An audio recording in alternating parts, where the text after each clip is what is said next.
Hello दोस्तों, स्वागत है आपका अमित सॉल्यूशन 2 के यूट्यूब चैनल पर। तो दोस्तों, बहुत सारा लंबा गैप हो गया, तो इसके लिए मैं आपसे माफ़ी चाहता हूँ, क्योंकि हमारे हाथ में कुछ होता नहीं है, जो कुछ होना होता है वो हो जाता है ना। तो यहाँ तक तो हमने सफ़र तय किया था, फिर हमने सोचा था कि इसको क्या करें, वीडियोज़ बनाएं कि ना बनाएं। फिर हमने सोचा कि कहीं भी कुछ भी हमने शुरुआत की है तो उसको बीच रास्ते में छोड़ना सही नहीं रहेगा, क्योंकि हमारे जो है अप्रॉक्स 500 सब्सक्राइबर्स होने वाले हैं। तो मैंने यही सोचा कि इतने सारे सब्सक्राइबर्स को एक बार विश्वास दिलाया, फिर उनको वंचित करना सही नहीं रहेगा, बीच रास्ते में छोड़ना। दोस्तों, अब मैं फिर से आ गया हूँ और मैं सोचा कि इस बार जो है कंटेंट जो होगा अलग ही टाइप का होगा, कुछ नया होगा। तो मैं आपके सामने एक स्टोरी लेकर के आ रहा हूँ, जो स्टोरी मैं आपको बताऊँगा इसमें होगा सामना करो डर का। ठीक है, तो ये स्टोरी स्वामी विवेकानंद की है कि उन्होंने कैसे अपने डर का एक सामना किया है, उसको हम थोड़ा सा देखेंगे। तो एक बार बनारस में एक मंदिर से निकलते हुए जो स्वामी विवेकानंद थे, वो बहुत सारे बंदरों ने उनको घेर लिया। एक बार वो मंदिर से बनारस में एक मंदिर है, वहाँ से निकले और बहुत सारे बंदरों ने उनको घेर लिया। वे खुद को बचाने के लिए भागने लगे। स्वामी विवेकानंद की बात बता रहा हूँ, खुद को बचाने के लिए भागने लगे। और उसके बाद फिर लेकिन बंदर उनका पीछा नहीं छोड़ रहे थे, बंदर उनका पीछा नहीं छोड़ रहे थे। पास खड़े एक वृद्ध सन्यासी ने उनसे कहा, एक सन्यासी ने उनसे कहा जब वो, तो रुको और उनका सामना करो। सन्यासी ने उनसे कहा, स्वामी विवेकानंद से, सोचो कि रुको और उनका सामना करो। तो विवेकानंद तुरंत पलटे और बंदरों की तरफ बढ़ने लगे। ठीक है, तो उनके इस रवैये से सारे बंदर भाग गए। जब विवेकानंद पलटे तो उनके इस रवैये से सारे बंदर भाग गए। इस घटना से उन्होंने सीख ग्रहण की, इस घटना से उसने सीख ग्रहण की कि डर कर भागने की अपेक्षा मुसीबत का सामना करना चाहिए। ठीक है, कई सालों बाद उन्होंने एक संबोधन में कहा, फिर बाद में एक संबोधन था, संबोधन में उन्होंने कहा था, स्वामी विवेकानंद ने कहा, यदि कभी कोई चीज़ तुम्हें डराए तो उससे भागो मत, पलटो और सामना करो। ठीक है दोस्तों, तो इससे हमें ये सीख मिलती है कि डर का सामना ज़रूर करना चाहिए और दूसरों के पीछे मत भागो। एक और उनकी स्टोरी है कि दूसरे के पीछे मत भागो। इसमें कहने वाली बात यह है कि एक व्यक्ति विवेकानंद से बोला, मेहनत के बाद भी मैं सफल नहीं हो पा रहा। ठीक है, तो एक व्यक्ति विवेकानंद से बोला कि मेहनत के बाद भी मैं सफल नहीं हो पा रहा। इस पर उन्होंने उसे अपने डॉगी को सैर करा लाने के लिए कहा। ठीक है, जब वह वापस आया तो कुत्ता थका हुआ था। तो दोस्तों, इसमें क्या है कि एक व्यक्ति विवेकानंद से बोला कि मेहनत के बाद भी मैं सफल नहीं हो पा रहा। एक व्यक्ति है विवेकानंद से बोला कि मैं मेहनत तो कर रहा हूँ लेकिन मैं सफल नहीं हो पा रहा हूँ। इस पर उन्होंने उससे अपने डॉगी को सैर करा लाने के लिए कहा। उन्होंने कहा कि अपने डॉगी को सैर करा लाने के लिए कहा। जब वह वापस आया तो कुत्ता थका हुआ था पर उसका चेहरा चमक रहा था। ठीक है, इसका कारण पूछने पर उसने बताया, कुत्ता गली के कुत्तों के पीछे भाग रहा था जबकि मैं सीधे रास्ते चल रहा था। स्वामी बोले, यही तुम्हारा जवाब है। ठीक है, तुम अपनी मंजिल पर जाने की जगह दूसरों के पीछे भागते रहते हो, अपनी मंजिल खुद तय करो। तो दोस्तों, अपनी मंजिल खुद तय करनी चाहिए। और मैं तीसरा आपको कहानी सुनाने जा रहा हूँ, श्रेष्ठ है सादा जीवन। देखिए दोस्तों, आज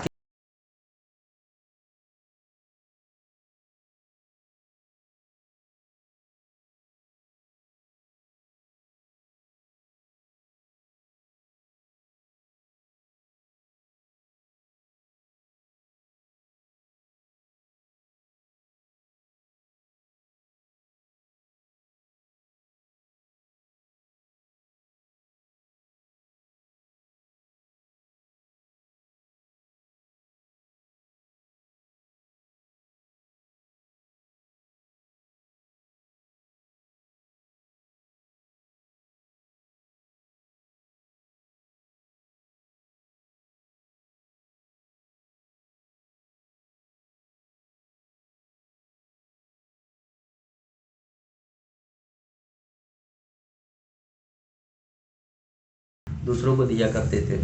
मानते थे कि कुछ पाने के लिए पहले अनावश्यक चीज़ें त्याग देनी चाहिए और सादा जीवन जीना चाहिए। भौतिकवादी सोच लालच बढ़ाकर हमारे लक्ष्य में बाधा बनती है। ठीक है दोस्तों, तो ये चीज़ है। और एकाग्रता सफलता की कुंजी। और इनकी एक कहानी है। अमेरिका में भ्रमण करते हुए स्वामी विवेकानंद ने एक जगह देखा कि पुल पर खड़े कुछ लड़के नदी में तैर रहे अंडे के छिलके पर बंदूक से निशाना लगाने की कोशिश कर रहे हैं। किसी का एक भी निशाना सही नहीं लग रहा था। तब एक लड़के से बंदूक लेकर खुद निशाना लगाने लगे। जब वह विवेकानंद ने देखा कि कुछ लड़के अंडे के छिलके को निशाना लगा रहे थे तो स्वामी विवेकानंद ने उनसे बंदूक लेकर के खुद निशाना लगाने की कोशिश की। उन्होंने पहला निशाना बिल्कुल सही लगाया, फिर एक के बाद एक उन्होंने 12 निशाने सही लगाए। लड़के ने आश्चर्य से पूछा, आप यह कैसे कर लेते हैं? स्वामी विवेकानंद ने बोला, तुम जो भी कर रहे हो अपना पूरा दिमाग उसी एक काम में लगाओ। अगर तुम निशाना लगा रहे हो तो तुम्हारा पूरा ध्यान अपने लक्ष्य पर ही होना चाहिए, फिर कभी चूकोगे नहीं। अगर आप अपना पाठ पढ़ रहे हो तो केवल पाठ के बारे में सोचो। एकाग्रता ही सफलता की कुंजी है। ठीक है दोस्तों, ये चीज़ है।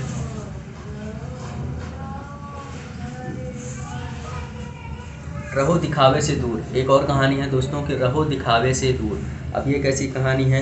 विदेश जाने पर एक बार स्वामी विवेकानंद से पूछा गया, आपका बाकी सामान कहाँ है? आपका बाकी सामान कहाँ है? उन्होंने उत्तर दिया, बस यही सामान है। कुछ लोगों ने व्यंग करते हुए कहा, अरे यह कैसी संस्कृति है आपकी?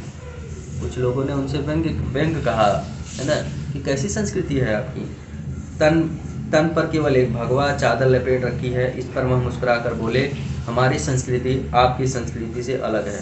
आपकी संस्कृति का निर्माण आपके दर्जी करते हैं, जबकि हमारी संस्कृति का निर्माण हमारा चरित्र करता है। अरे उन्होंने कहा कि आपकी संस्कृति का निर्माण दर्जी करता है और हमारी संस्कृति का निर्माण हमारा चरित्र करता है। संस्कृति वस्त्रों में नहीं दोस्तों, चरित्र के विकास में है। इससे हमें सीख मिलती है कि बाहरी दिखावे से दूर रखकर अपने चरित्र के विकास पर ध्यान देना चाहिए। तो दोस्तों ये कुछ कहानियाँ थी, ठीक है, हमारे जो सब्सक्राइबर्स हैं उनके लिए, ठीक है। तो कुछ भी अच्छा लगे दोस्तों, अच्छा लगे बुरा लगे, कुछ भी हो कमेंट ज़रूर करें, ठीक है। और मैं सभी का स्वागत करता हूँ हमारे इस चैनल पर। कुछ नया करने के बारे में सोचा हमने, ठीक है। तो कुछ परिस्थितियाँ ऐसी होती हैं दोस्तों कि हमें जो कुछ करना चाहते हैं, हम लोगों ने शुरुआत की थी स्टडी चैनल की, ठीक है दोस्तों, तो वो किसी कारणवश तो पूरा नहीं हो पाया, बट हाँ कि हम मैं फिर से इसको स्टार्ट कर रहा हूँ। तो दोस्तों इस चैनल को ढेर से ढेर लाइक शेयर सब्सक्राइब ज़रूर करें, ठीक है।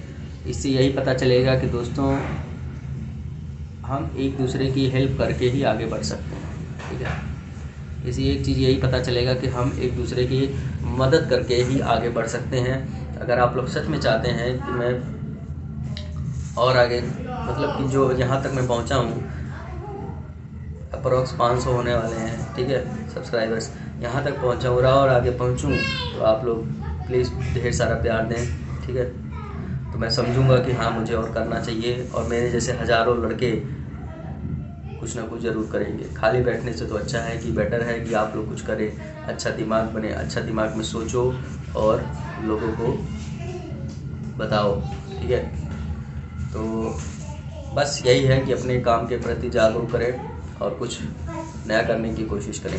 तो दोस्तों मिलते हैं आपसे नेक्स्ट वीडियो में, तब तक के लिए आपका बहुत बहुत धन्यवाद इस वीडियो को देखने के लिए। इस स्टोरी को ज़रूर देखिएगा दोस्तों, क्योंकि हमारा काम है, हम लोग नई नई चीज़ों को देखना चाहते हैं, लेकिन इस स्टोरी में बहुत सारी चीज़ें हैं जो हमने बताई आपको, तो उसको देखिए, कुछ नयापन आपको मिलेगा, ठीक है। तो मिलते हैं आपसे नेक्स्ट वीडियो में, तब तक के लिए आपका बहुत बहुत धन्यवाद। और सभी लोगों के लिए यही कहूँगा कि चैनल को सब्सक्राइब करो, शेयर ज़रूर करिए, ठीक है।